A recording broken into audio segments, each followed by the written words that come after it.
പരവൂരിൽ വെടിക്കെട്ട് ദുരന്തത്തിൽ പരിക്കേറ്റ 128 പേരെ തിരുവനന്തപുരത്തെ വിവിധ ആശുപത്രികളിൽ പ്രവേശിപ്പിച്ചു. ഇവരിൽ പകുതിയിലധികം പേരുടെയും നില ഗുരുതരമായി തുടരുകയാണ്. ദുരന്ത വാർത്ത അറിഞ്ഞുടൻ തന്നെ അടിയന്തര സാഹചര്യം നേരിടാൻ തിരുവനന്തപുരം മെഡിക്കൽ കോളേജ് സജ്ജമായി കഴിഞ്ഞിരുന്നു.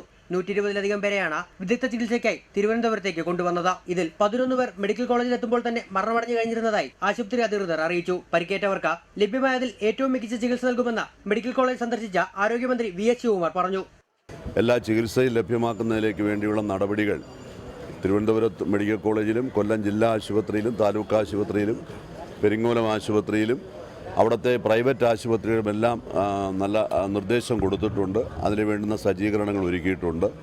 ദുരന്തത്തിനിരയായവർക്ക് വിദഗ്ധ ചികിത്സ നൽകുന്നതിന് വേണ്ടി 2 താൽക്കാലിക ഓപ്പറേഷൻ തിയേറ്ററുകൾ മെഡിക്കൽ കോളേജിൽ പ്രവർത്തനം ആരംഭിച്ചിട്ടുണ്ട്. സർക്കാർ ആശുപത്രികളിലെ സ്ഥലപരിമിതിയെ തുടർന്ന് 2 സ്വകാര്യ ആശുപത്രികളുടെ സേവനവും തിരുവനന്തപുരം ജില്ലാ കളക്ടർ തേടി.